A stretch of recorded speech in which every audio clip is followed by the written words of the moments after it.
As soon as you made it inside, you say warp. Because you don't have any way to refill your air, so you would have drowned through the tunnel.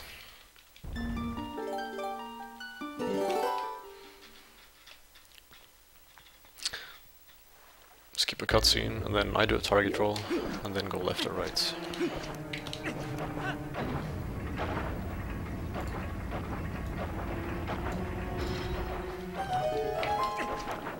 It's easy to bonk in this room, so don't just roll around mindlessly. One roll and then one roll. Like I'll wait a tiny bit before I do the second roll there, so I roll into the cutscene. And then here I do a target roll. And now I'm in the perfect spot for this LJ.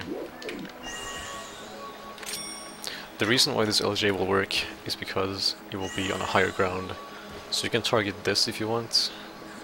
I target this wall. Don't target too far left or too far right. I like to target about here. And then jump as soon as the boomerang is over this thing. And then slow walk here to make sure that you don't do this thing. Right there.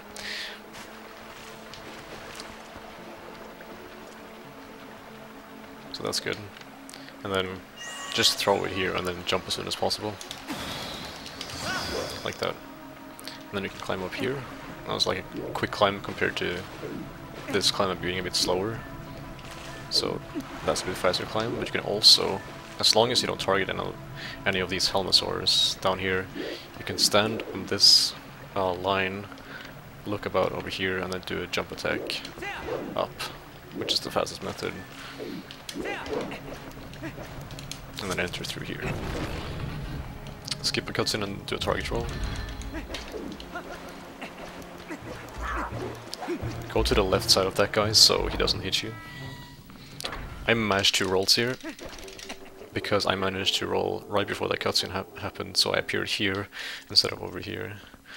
And you want to be, if you're like, you want to hold target and you want one of his feet to be on the next step. So this is too far up, and that's good. All the way against the wall here. Then target here, just on this yellow part of the target, just to the left of this red button. And then in the corner here, like, it's not that precise, and you can also target here if you wish. This is just where I target. The first one is precise though, this one is not too precise. But I target like in the corner here. And then jump pretty much as soon as possible, and then just mash A for the second one. And then I hold target here after doing the second jump. And then like I hold target, and then right before I land, I let go of target, and then I just hold down the mash A to jump and hit, grab the switch without turning around. Like just instantly turning around instead. And also, if you roll up against these stairs, you will bonk, so draw your sword here and then roll here. And then do a roll stab to get Uku. And Uku is right about over here.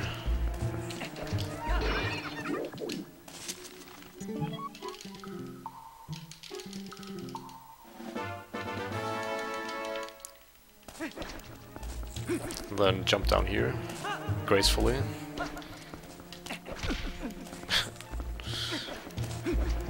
And because we did the glitch where we got all the monkeys so early, the glitch is, I guess, called early boss fights. And it messes with cutscene triggers and like flags in the game. Or it messes with flags, and it's because of cutscenes and stuff. And because we did that glitch, we also have early, like, it's early mini-boss and early boss, so we have early Decatone. So we can just go and do that right now. Stand on the edge here, target above this thing right here. So I target here and here.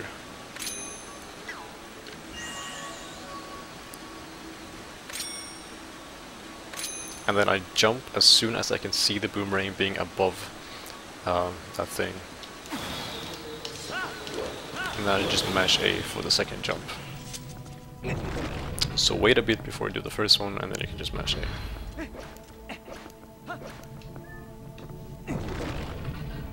Now, once inside this room, you just see up and look up to the ceiling, and you will start the fight.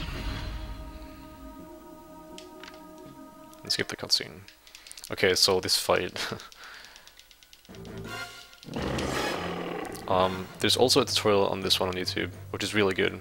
SVA has a video on this, and it explains this fight really well. I believe it's 2 videos. If it is 1, then I'll just link 1. If it's 2, I'll link to both of them.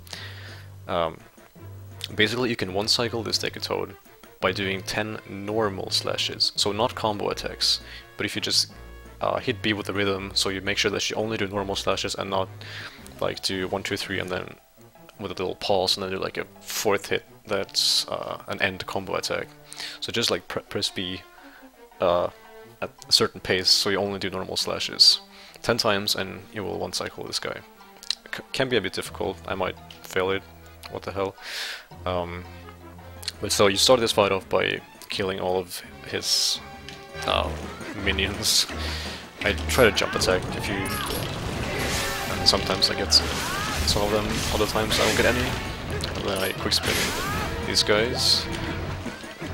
Roll over to his face so he sees me quicker. Nice.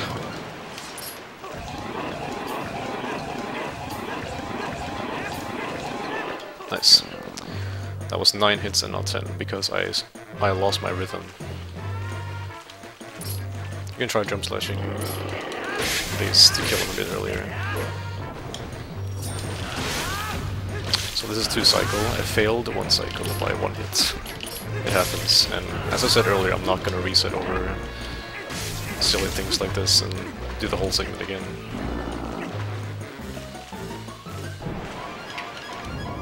Nice.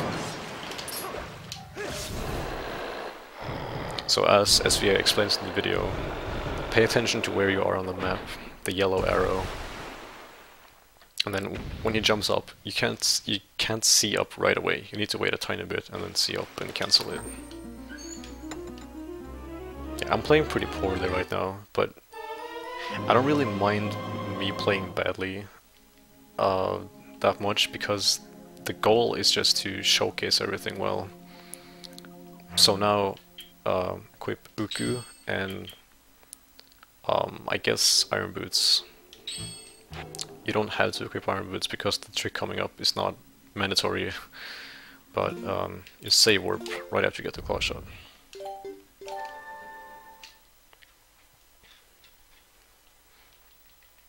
This, like, you're gonna kill a Kargarok soon, and you can kill it by drowning the rider. Like, you're killing the Kargarok rider, and you can kill him by drowning him. And if you fail to drown him, and he grabs you as human, then the game will crash. And if it does, then I believe it's a hard crash, so you need to like take out the power cord and replug it back in. And when you do that, the early boss fight glitch that you did will be disabled, because the early boss fight thing it stays over save warps. So that's why I didn't have to do the whole segment of doing back in time on Hyrule Castle rooftops, and then doing back in time equipped, and then selecting file 3 outside inside of Bo's house again, because that glitch stays through save warps, which is really nice. But if your game hard crashes here, then you'll have to do that again. So I have a tutorial on how to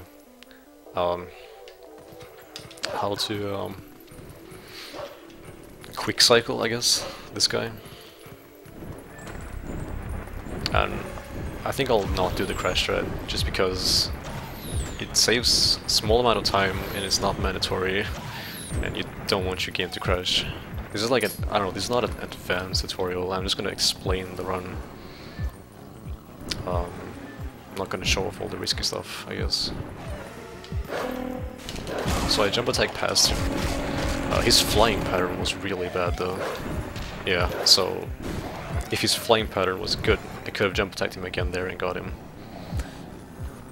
But your goal is to jump past him, and then jump attack him, and then you wait half a second, and then you jump attack him again.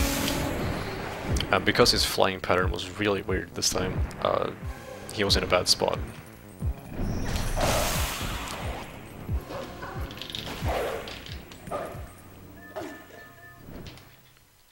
But I have a tutorial on how to do that fight as well. I guess I'll link it as well, even though I just explained how you do it.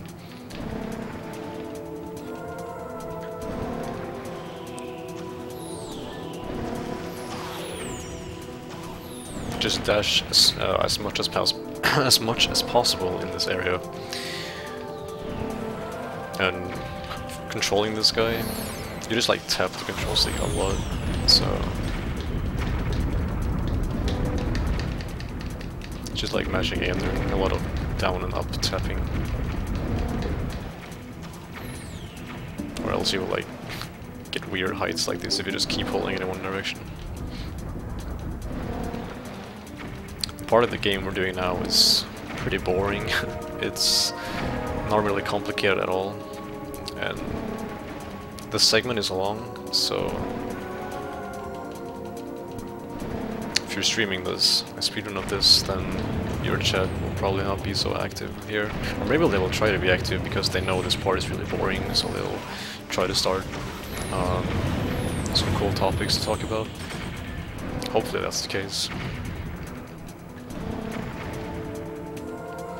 Now again, there's also like a first framer here. You can do a jump attack and skip the midnight text box here.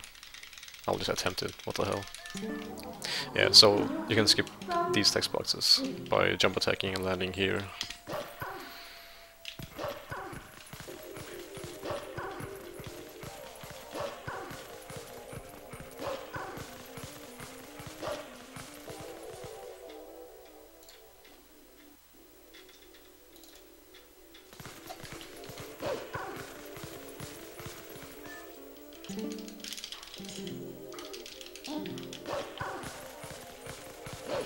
I use the C-stick a lot in this game, because it is something that you can't really do in all Zelda games. Like, it's something for Wind Waker and up.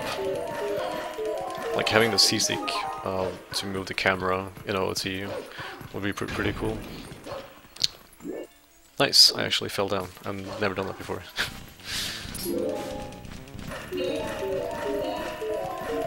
Right, so I just ran past this icicle thing because you don't need to attack it because it doesn't take all the space here. I believe it has a heart if you attack it. Now you do 2 jumps and then you wait for this one to fall down. Same here. And as soon as I do this jump, I'm gonna hold down while holding target. Like that. If I didn't do that, I would have done this. And then just mash A for the last jumps. And head into Zora's Domain.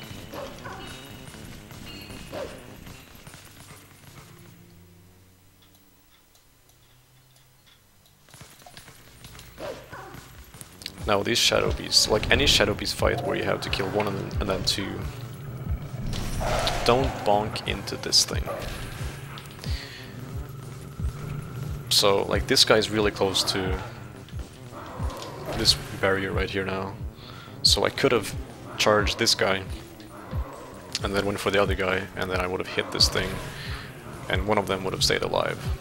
So what I like to do is just make sure that they're on the same like line. So like they're pretty close to each other, not having one over here and then one other guy being really close to this wall. So I usually just go around in circles. This spot is so small that it's not really useful. They will, for the most part, be in a good position. But for later Shadow Beast fight, I walk around in circles, so I like lure them closer together. Now we're gonna warp, and since we killed the Shadow Beast in Eldin, we have map warping. So by just pressing right on the D-pad, if your minimap is up, If it's down, then you press left. So you press right on the D-pad or left. It will usually be right, and then you press Z to turn on portals. We can't warp here, even though the game tells us, like, oh, you can just warp here. But we have no bridge, so we need to force escape again. But we are going to go to the gorge. And we will do a gorge skip, because in order to warp the bridge from North Faron, you need to beat Forest Temple. And beating Forest Temple takes time, so we don't want to do that. So we're gonna just do force escape again and skip the gorge by doing an LJ pretty much. But the gorge skip is a bit more complicated than just doing an LJ. Something that was discovered not too long ago by the same guy who made this setup is a rupee roll, which is a pretty interesting thing in this game.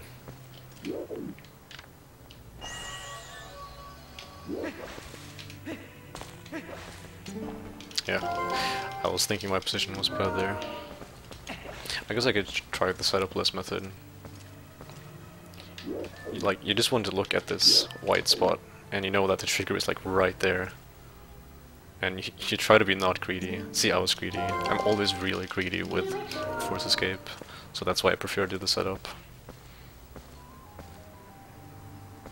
Okay, I'm not gonna be more greedy than that.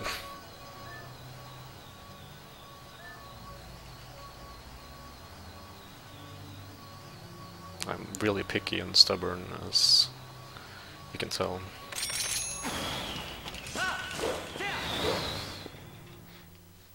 It's a bit awkward to practice the setup list method, because it doesn't really feel like you're practicing anything. It's just... your goal is to be not greedy. You need to know where the trigger is, and just think that, okay, if I take one more step, then I will hit the trigger. Not think like me and be like, maybe I can do like the smallest step and not hit the trigger still. But yeah, the setup is still not that slow compared to setup lists. So I look for this spot on the wall, and then I do an LJ. And that guy almost hit me to the trigger, so that's why I killed him earlier. And when I was gonna like point out where my visual cue for mailman skip is.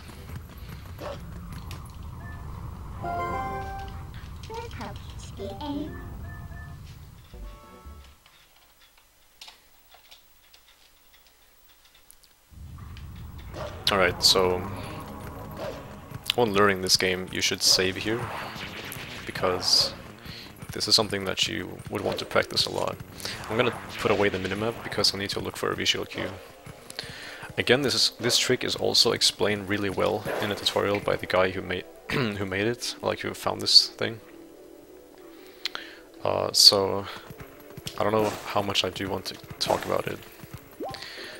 You will dig up a rupee here, and that's going to be a yellow rupee. And since you have not gotten a yellow rupee yet, you will get a text box saying you got a yellow rupee, and that will allow you to do a rupee roll.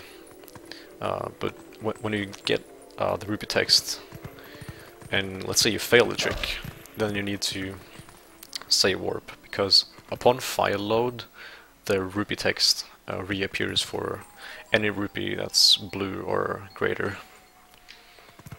I don't know how I'm going to showcase this in a good way for the tutorial. You can do this in multiple ways. There are a few setups, but I advise looking at the one link in the description where Dragonbane showcases it. I might even fail it, so I don't know. Let's see what happens. Right here I'm looking for the white spot, and I found it. Target, target. Aim high. And the rupee might be gone because I spent too long. Yeah, the rupee's gone. But I got the LJ. I should probably just explain the position more. So what I do is that, as a wolf, I run over to this spot right here. Not all against this fence, but about here. And then I turn human, and while I'm transforming, I'm looking for this white spot. And here it is. So I'm standing at this white spot, I target the fence, and then I target somewhere over here, not precise at all, and then I look at this thing, and I want this the middle of the boomerang to be far above this part of the thing. Like this line going here. I want the middle of the boomerang to be a bit above that. So I target here and somewhere over here, and I want this one to go as far up as possible. So you can look at the tree in the back. Like there you can lock, and there it's too far up. So you want it to be almost as far up as possible, or else the LJ will not work. So I do 1 or 2 or maybe even 3, it all depends on the situation. Like 1 is enough, but sometimes you'll do 4 or 3, I guess.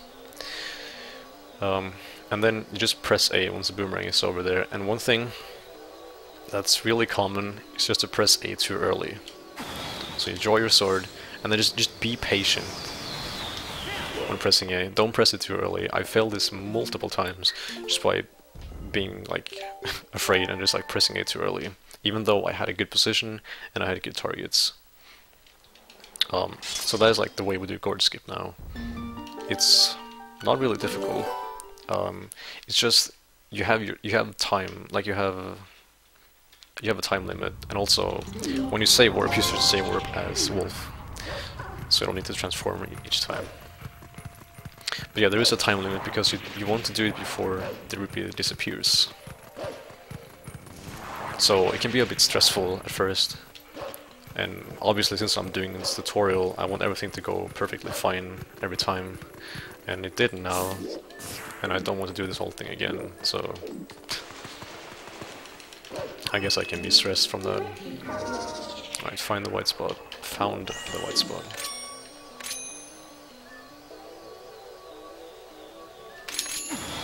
Might be too far left. I'm a bit unsure about my aim there. It was good. So I'm gonna hold left, like directly left, and then I'm gonna like move it a bit more down, like my control stick going from directly left to a bit more down and down and down and down, and then end up in a down right spot. Like that. I don't know how to really explain the rupee roll. I just move this control stick from one direction to the other during the roll animation. Here I see down because I can get a more bird view, I guess. And then you hug this fence, and you look at Link's feet, and like, okay, he's pretty close to this pillar right here now, and he's pretty close to the edge. Like that. And then this is a really safe setup. If you see up and you place this thing, this pillar, at the left side of your screen like this. It can be this, or it can be this, like it's not really precise, but just make sure that you can see this pillar just like on the furthest left of your screen, and that's a good visual cue. And then you hold target, and then you do 2 side-ups to the right, like immediately. And then you just keep holding target, and you walk for a tiny bit to the right. And then you do 2 more. So just practice this segment a lot, I guess. And then you just keep holding target. You stand about here, press B / the fence, and now you're really close to the edge. So from here you can just do like a 180 turn. You don't have to, but it's faster than to like do this. It's a slow turn like that, and it's like kind of scary, like you're almost falling off. This Link's like turning, like his feet going down the hill. And then the visual cue for this one is pretty crazy. If you look at the first heart here, then you can align it with the mountain like this. Use the first heart as your visual cue. This will work, and this will work. So like if you place the heart anywhere between here and here, or actually maybe even here, like it's pretty wide. Like it's very lenient, but as soon as you go past this mountain line, like here, it might not work here. I'm not gonna attempt it, but have it be here to here, the first heart. When looking at the background here, So I guess you can just have it in between those two mountains. Throw it, and then this is when you jump. When the boomerang is on its way back to you. So I press X, B, and A. And I press A when the boomerang is on its way back to me. And then I hold target. That's not necessary, but it's just, I don't want to get a bad camera angle when I land. So that's scored skip. I took it very slowly. And I don't know, for the most part you should watch other videos than this one on it to get this cutscene. But yeah, I don't know. It's good to explain something in great detail sometimes. Hug this wall. You should not dash there, like, it's... the trigger is not, like, covering that much of the area, but it's easy to, like, mess it up. I dashed there because I've done it so many times, but you can just slow walk around the entire thing.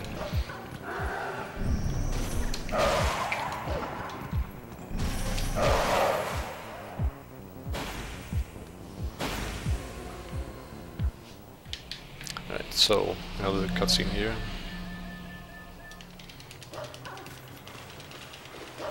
And now we do Elden Twilight.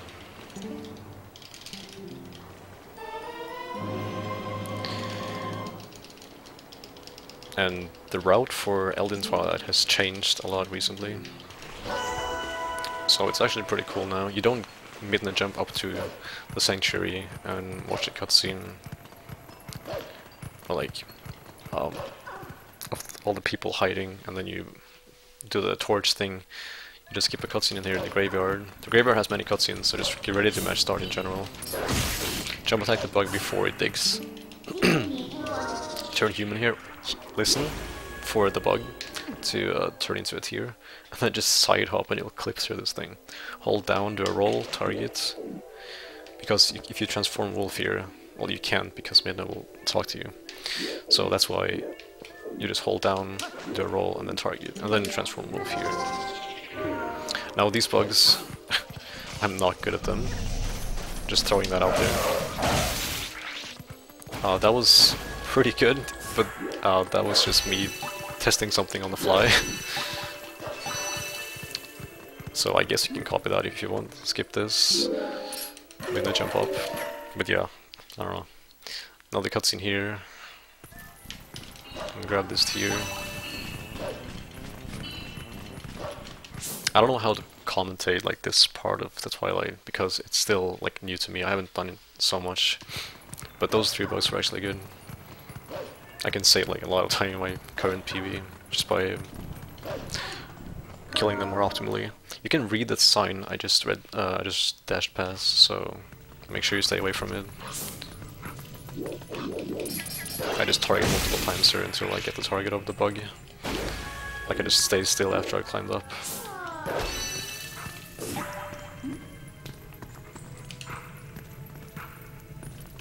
For tier collecting, you want to wait a certain amount of time and then do some sort of jump, either a hop or a jump attack. And here you can jump attack up here instead of walking around the fence.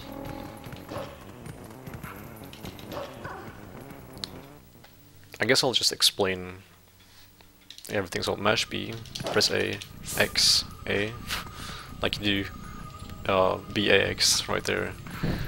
And you light this, and now, okay, so this bug can end up on top of the shelves here by the pots if your movement is bad. So this is depending on you, like where this bug will land. So I'm gonna light this fireplace and just hold slightly up left, like this, and the bug will always go down here. And then I will just charge it like this. And now there's a cutscene here, so I will dash into this next room and then press B to do a B hop. And then by bonking into that counter, the bug upstairs will go off the wall, making it so that you can jump attack it right away when you get into the room. If you heard that, that's a bug going off the wall. There we go. So, and then I get this 20 rupee chest. It's not needed, but it's good in case you miss snowboarding rupees. And turn on senses, and you can just... If the bug is not wasn't high up in the air like it was that time for me, then you can just jump attack it right away. I'll try to do this room a bit slowly actually, so you can just pay attention to the movement. This is not needed, this just saves a small amount of time, but it's really cool. So if you just climb up on the furthest right side here, and then you just hold in the directly in the top right notch of the controller, and then just mash A, then you can jump attack like up these. Wait, I mashed A too early. Yeah, so that was actually good, my position there. So the reason why you go so close to the edge here is that you don't pick up the pots. Like that, and then you can bonk into this. Like you bonk into the loading zone and then you go back out. And doing that quickly looks cool. And then here, just to be picky about the dash cancelling, if I mash A and hold uplift now, I will dash, jump off, land, and I will not be able to dash as soon as I hit the ground. But if I just delay the A input here for a tiny amount of time, like there, I can dash as soon as I hit the ground again. Same here, A, B, B, A, B, A, and you can just keep dashing all the way over here. So dash cancelling is just like a tiny thing that saves a small amount of time. Just press B here, nothing else, and you're in a good position for this. I turn on senses, push this, and then hold L after the second push, then mash A. Then you can try to push the bug around, but it's a bit difficult. Again, there's the first framer here, like most midna jumps, that I didn't get. So whenever you're doing a midna jump, just... you could time it, but most people just mash A.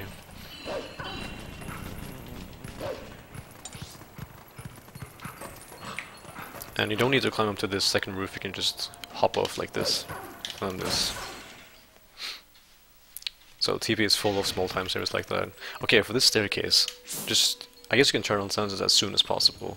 So this is where I use the C-stick a lot. So as soon as I'm like at the top of the staircase, I will do an LJ. You can read this, or like these two notes, if you're looking too far to the right. But if you like target from here, like the target range is pretty far. So as soon as you get up the stairs, like I'm holding the C-stick while I'm running up the stairs, and then like that, and then I mash A, and I hit the bug. And now the bug is far to the left, so I go up here, and then I instantly get it here. So I think Elden has a lot of cool time savers, and like there's the movement in general in Elden Twilight is pretty cool, I think.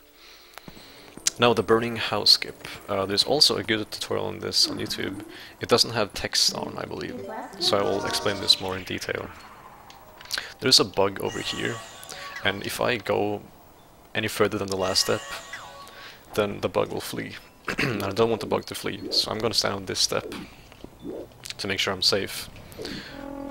And the Kargrak is here. Yeah, so this Kargrak will appear if you take your time too much.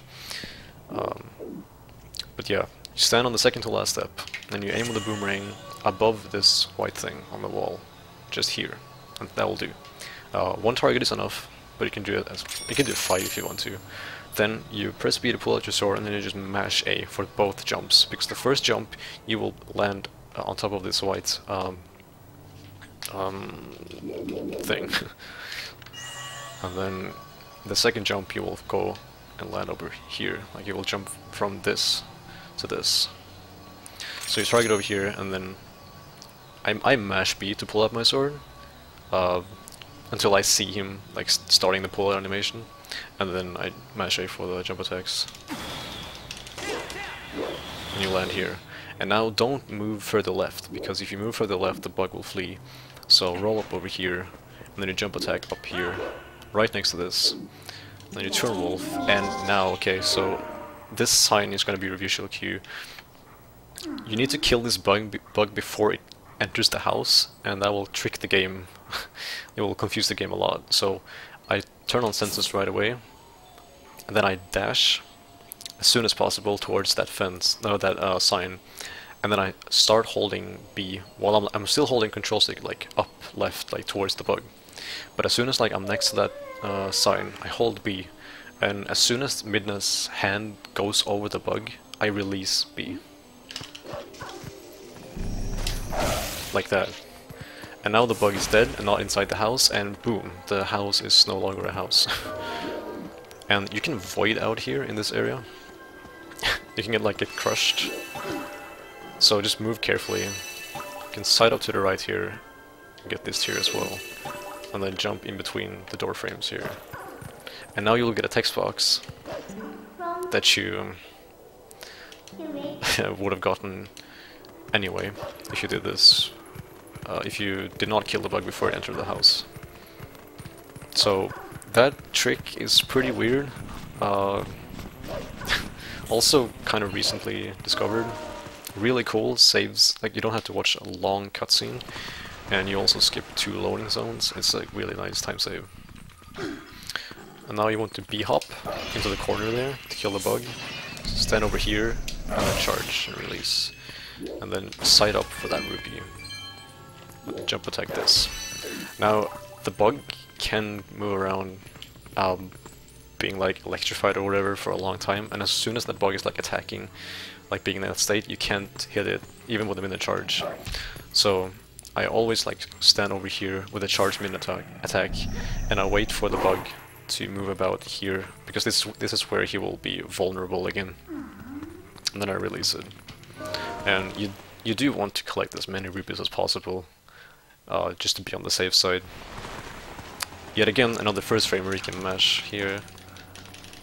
I got it. Before, like, or else Mina would have jumped, like, gotten on my back, and I would have had to wait a second before I could dash. So you can do a cool side up here, or you can just dash in like this direction. But you don't stop to like position yourself, you just do like this. And then you head over to the Death Mountain. And again, like earlier, I'm gonna hold upright, mash start and A. Like I did after doing the early Master Sword jump.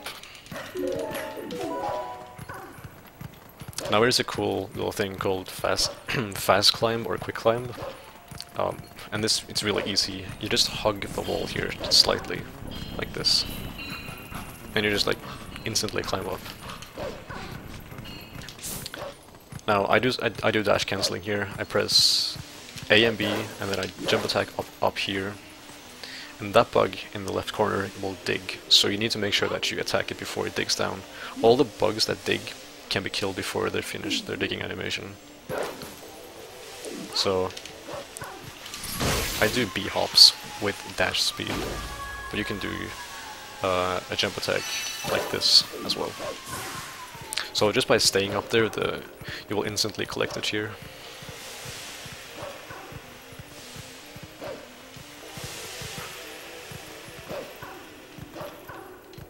As you can see, I dash right before I go off the edge, which is dash cancelling. Release your midnight charge really early on when you're killing single shadow beasts.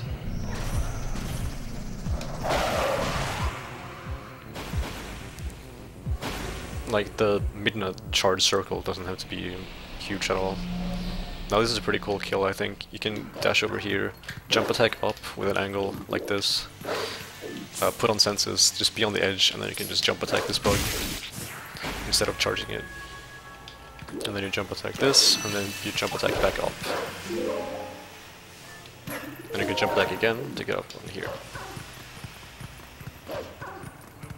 And then you don't have to wait for the steam. Like, the steam is right there, but I can just press it and jump up. It will not hit me. And then jump up here again. And then now, I'm gonna do a B hop. You can just jump off, but we'll do a B hop like this. And then I'll put on senses. Just wait, target the bug, and just wait for 1 second, because as soon as the bug hits the ground, it's invulnerable. Like that, I just hold up into a B hop after waiting for a tiny bit. And that's Elden Twilight. And now Just for fun, I advise you to hold target here and mash A after you skipped this cutscene right here. Because if you do get this one frame, it looks really cool. I hope I get it. I did not. Well, if you do get it, then you have a nice surprise. It wastes 1 second, but what the hell, 1 second in a 3-hour run for something cool to happen, I wouldn't mind. So you map warp again. These kids do not mind you being a wolf at all. They think you're human because after each Twilight you get force transformed into a human. But since you have the early Master Sword, then the game is like, okay, the last thing you did, you were a wolf. Okay, we'll just let you stay a wolf. So press Z and then warp to Death Mountain to pick up the rock that's going to fall down now. And with this rock, you're going to free the Zoras from Zora's domain, and you will do Linear Twilight. So it's 2 Twilights in a row, kind of boring.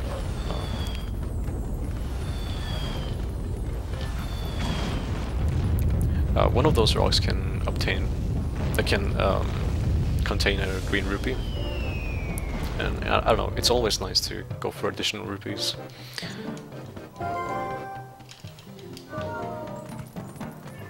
And you warp this rock to Zora's domain.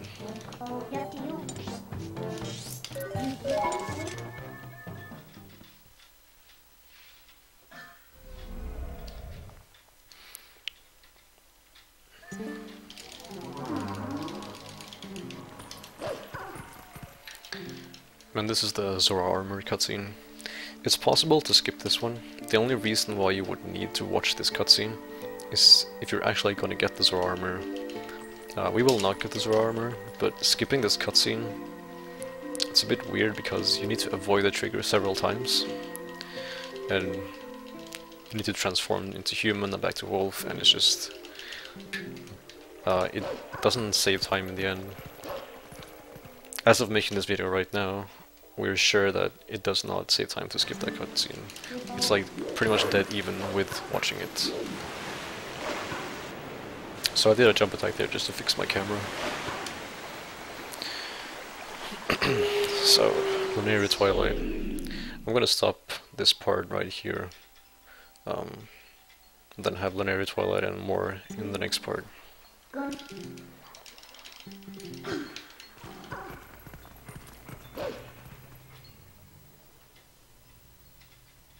My OBS is a bit weird. Sometimes it only saves audio, so I hope that this actually got recorded. Or else I'll have to redo this whole part. That's why I don't want to do like 2 long sections at a time. Because I lost lots of stuff from my old computer. So I'll leave this part. I'll stop this part now and then have the next part showcase Linear Twilight and some other stuff. Watch the links in the description, always.